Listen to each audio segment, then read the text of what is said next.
السلام علیکم میرے ننھے ننھے پیارے پیارے دین کے پودے جو دین کو سیکھ کے سمجھ کے بڑے بڑے پروان چڑھیں گے اور بڑے بڑے درخت بنیں گے جو پھل اور پھولدار ہوں گے انشاءاللہ، اور دین کے دائی اور متقیوں کے امام بنیں گے جو کہ بالکل ٹھیک ٹھاک ہیں الحمدللہ۔ تو آج ہے پارہ نمبر 21۔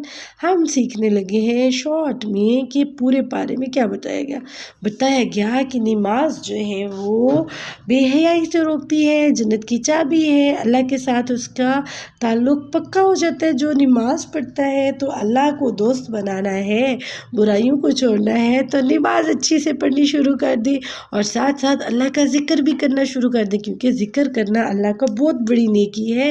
صبح و شام ذکر کرنا چاہیے۔ آپ کو پتہ ہے آپ صلی اللہ علیہ وآلہ وسلم کو لکھنا پڑھنا نہیں آتا تھا، تو آپ صلی اللہ علیہ وسلم کے پاس یہ جو قرآن مجید آیا نا، اٹس معجزہ، میریکل، اور یہ اللہ تعالیٰ کی طرف سے جو جبرائیل امین لے کے آئے، اور پھر اللہ تعالیٰ بتاتے ہیں کہ اللہ تعالیٰ کا جو عذاب ہوتا ہے نا وہ ایسے آتا ہے کہ اوپر اور نیچے سے ہر جگہ سے بندوں کو ڈھانپ لیتا ہے۔ پیچھے جیسے ہم نے پڑھا کتنی ساری قومیں جن کو تباہ و برباد کر دیا اللہ کے عذاب نے، تو اچھے کام کرنے تاکہ ہم پہ بھی کوئی عذاب نہ آ جائے، اور صبر اور توکل سے کام لینا ہے انشاءاللہ تعالیٰ، ہر چیز کے بارے میں صبر رکھنا ہے، ٹھیک ہے؟ تو پھر ہمیں جنت مل جائے گی، جنت والے کام ہیں یہ۔ اور جو جنت ہے نا وہ آخرت کا گھر، وہ ہمیشہ رہنے والا ہے، جہاں پہ نہ موت ہوگی، نہ بیماری ہوگی، نہ ہی پریشانی ہوگی، سب کچھ اچھا ہوگا انشاءاللہ تعالیٰ۔ آپ کو پتہ ہے اللہ تعالیٰ کا قرآن سیکھنا سکھانا یہ جہاد ہے۔ جہاد ہوتا ہے اللہ کے راستے میں مقابلہ کرنا، لڑنا، اللہ کی اطاعت کرنا، اللہ کو فالو کرنا، اللہ کے رسول کو فالو کرنا، یہ سارے جو ہے نا یہ جہاد ہیں، اور ایسا کرتے ہیں نا جو ان کو اللہ تعالیٰ سیدھی راہ دیتے ہیں، اور پھر وہ نیک ہو جاتے ہیں، اچھے عمل کرتے ہیں، نبی صلی اللہ علیہ وسلم کی بات مانتے ہیں، اللہ کی بات مانتے ہیں، پھر وہ جنت میں چلے جاتے ہیں، اور اللہ بھی ان کی مدد کرتا ہے۔ اللہ کی مدد سے کبھی بھی مایوس نہیں ہوتے ہیں، کیونکہ اللہ تعالیٰ کی طرف سے جلدی آپ کو خوشخبری جو ہے وہ آنے والی ہوتی ہے۔ جب بھی کوئی مصیبت اور پریشانی ہوتی ہے تو مدد تو صرف اللہ ہی کر سکتے ہیں نا، کوئی اور مدد نہیں کر سکتا۔ اور آپ کو پتہ ہے کافر اور مومن جو ہوتے ہیں وہ جنت میں خوش رہیں گے، اور کافر جو ہیں وہ تو ہمیشہ عذاب میں رہیں گے، وہ تو جنت میں جائیں گے نہیں۔ تو ہم کتنے خوش قسمت ہیں، اس لیے کہہ رہی ہوں اچھے کام کریں اور جلدی جلدی جنت کی تیاری کرنی شروع کر دیں۔ اس کے لیے صبح و شام تسبیحات کیا کریں، بڑے ہو جاؤ تو پھر نکاح کرو، اور نکاح جو ہے وہ سنت بھی ہے، ٹھیک ہے؟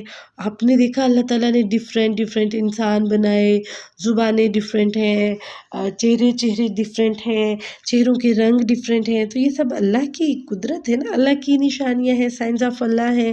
لیکن اس کے لیے کیا ہے کہ اس میں آپ نے بھٹکنا نہیں ہے، آپ نے ایک دین کے اوپر قائم رہنا ہے، اور اپنے دین کے اوپر رہتے ہوئے سارے دین کے نیکی کے کام کرنے ہیں، اور جو لوگ یہ دین میں بگاڑ پیدا کرتے ہیں نا ان کے ساتھ دوستی بھی نہیں رکھنی ہے۔ اور پھر اس کے ساتھ ساتھ آپ نے خرچ کرنا ہے کس کے اوپر؟ رشتہ داروں پر، مساکین پر، اور مسافر پر، اور اللہ کے راستے میں جو دین کا کام کرتے ہیں ان پر۔ اور آپ کو پتہ ہے سود لینے والا اللہ تعالیٰ کو بالکل پسند نہیں، نہ ہی اللہ کے رسول کو، اللہ اور اللہ کے رسول نے منع فرمایا۔ اور جو سود لیتا ہے نا اس پہ بہت بری چیزیں آ جاتی ہیں، کیونکہ اللہ اور اللہ کے رسول کے ساتھ جنگ کا اعلان ہے نا، اللہ نے بول دیا اگر کوئی سود لیتا ہے، لکھنے والا، لینے والا، دینے والا، وہاں تک گائیڈ کرنے والا، سب اس چیز میں آ جاتے ہیں۔ تو کبھی بھی ایسا نہیں کرنا۔ آپ کو پتہ ہے سود کیا ہوتا ہے؟ اگر کوئی آپ کو بولے کہ بھئی میں بیمار ہوں، مجھے کچھ پیسے چاہیے، میرے پاس ہے نہیں، کیا آپ کے پاس ہوں گے؟ بولے گا ہاں ہے، تو آپ بولو گے کہ میرے پاس 10 روپے ہیں، میں آپ کو 10 روپے دیتا ہوں، اور میں آپ کو 2 مہینے دیتا ہوں، 2 مہینے میں آپ نے مجھے 10 نہیں بلکہ 20 روپے واپس کرنے ہیں، تو یہ ہوتا ہے سود۔ اصل میں جو برکت اور پروفٹ ہوتا ہے نا، یہ پروفٹ نہیں ہوتا، یہ سود ہوتا ہے۔ اور پھر اللہ تعالیٰ بیماری، معذوری، گھر میں تکلیف، پریشانی، سب کچھ اللہ تعالیٰ ڈال دیتے ہیں گھروں کے اندر، پھر میاں بیوی کی لڑائی جھگڑے، بہت کچھ ہوتا ہے، اللہ رحم کرے۔ اور اصل برکت اور پروفٹ تو ملتا ہے زکوٰۃ کے دینے سے. جب آپ اللہ کے راستے میں اللہ کا حصہ نکالتے ہیں تو اللہ تعالیٰ آپ کے مال کو پاک کرتے ہیں، آپ کو حفاظت میں رکھتے ہیں الحمدللہ. اور اگر ہم کوئی بھی فساد برپا کریں گے تو اللہ تعالیٰ کی پکڑ ہو جائے گی، اللہ تعالیٰ ہمیں پکڑ لیں گے. اور جو مومن ہوتے ہیں ان کی تو مدد اللہ تعالیٰ کرتے ہیں ہر طرح سے، اور مجرموں کو اللہ تعالیٰ تباہ کر دیتے ہیں. اور آپ کو پتہ ہے جب بہت زیادہ گرمی زیادہ ہو جاتی ہے نا، پھر اللہ تعالیٰ ابر رحمت یعنی بارش برساتے ہیں. پھر اللہ تعالیٰ بتاتے ہیں کہ انسان کو میں نے ہی تو پیدا کیا. جب وہ چھوٹا سا قطرہ ہوتا ہے، مٹی سے پیدا کیا، گوشت کا ٹکڑا بنتا ہے، پھر خون کا ٹکڑا ہوتا ہے، گوشت کا ٹکڑا، پھر ہڈیاں چڑھتی ہیں، پھر چھوٹا سا بچہ پیدا ہوتا ہے، پھر وہ چلتے چلتے بڑا ہو جاتا ہے، پھر وہ لڑکپن میں آتا ہے، جوان ہو جاتا ہے، پھر وہ کمزور کر دیا جاتا ہے، پھر وہ بوڑھا ہو جاتا ہے. تو یہ کون کرنے والا ہے؟ سب کچھ اللہ کرنے والا ہے. پھر جب مر جائے گا پھر دوبارہ زندہ کون کرنے والا ہے؟ اللہ تعالیٰ. تو ہر طرح کی اگزامپل اللہ تعالیٰ نے قرآن مجید میں دی تاکہ لوگوں کو سمجھ آ جائے. لیکن جنہوں نے ماننا ہوتا ہے نا میری جان، بس وہی مانتے ہیں. جنہوں نے نہیں ماننا ہوتا نا، وہ آسمان سے فرشتے بھی اترتے دیکھیں نا تو وہ نہیں مانیں گے. ساتھ اللہ بتا رہے ہیں صبر اللہ کا وعدہ صبر کے ساتھ پورا ہوگا. اس لیے اگر آج کے دور میں آپ کسی بھی پریشانی مصیبت میں صبر کریں گے تو 50% 50 سے بھی زیادہ آپ کو اجر ملے گا. اچھا آگے اللہ تعالیٰ بڑی اچھی بات بتا رہے ہیں. اللہ تعالیٰ کہہ رہے ہیں اللہ والحدیث، یعنی کہ دو باتیں ایسی ہیں جو اچھی نہیں ہیں، اور اس میں پہلا بتایا گیا گانا بجانا یعنی میوزک، پھر قصے کہانیاں، یعنی کہ لعنت کے اندر کہا گیا دو آوازوں کو. وہ کون سی ہیں؟ خوشی کے وقت جو ہے نا جھومنا، گانا، ناچنا، اکڑنا، ڈھول تاشے، پتہ نہیں کیا کیا کرنا، وہ اللہ کو پسند نہیں ہے. اور دوسرا جب مصیبت آ جائے تو رونا ڈال دو، ہائے میرے ساتھ یہ ہو گیا، ہائے میرے ساتھ یہ ہو گیا.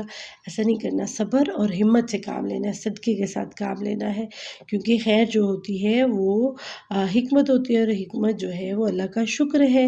اور آپ کو پتہ ہے حضرت لقمان انہوں نے اپنے بیٹوں کو بولا اپنے شرک نہیں کرنا، ماما بابا کے ساتھ اچھا کام کرنا ہے. چھوٹے سے چھوٹا بھی کام ہوا نا انشاءاللہ آپ کا تو اللہ تعالیٰ اس کو سامنے لائیں گے. نماز قائم کرو، پھر اچھے کاموں کا حکم دو، برے کاموں سے روکو، مصیبت آئے تو صبر کرو، اور تواضع اختیار کرو، چال اور آواز میں اعتدال رکھو، اور نرم چال چلو، کیونکہ آخرت کا دن آئے گا تو تب کوئی کسی کے کام نہیں آئے گا، سب ایک دوسرے سے بھاگ جائیں گے. اور آپ کو پتہ ہے جو بھی فیوچر میں ہونا ہے یا علم غیب ہے وہ سب میرے اللہ کو پتہ ہے، اور کسی کو پتہ نہیں قیامت کب آئے گی، بارش کب آئے گی، بچے پیٹ میں کیا ہے، ماما کے پیٹ میں بچہ لڑکی ہے لڑکا ہے، سب اللہ کو پتہ ہوتا ہے.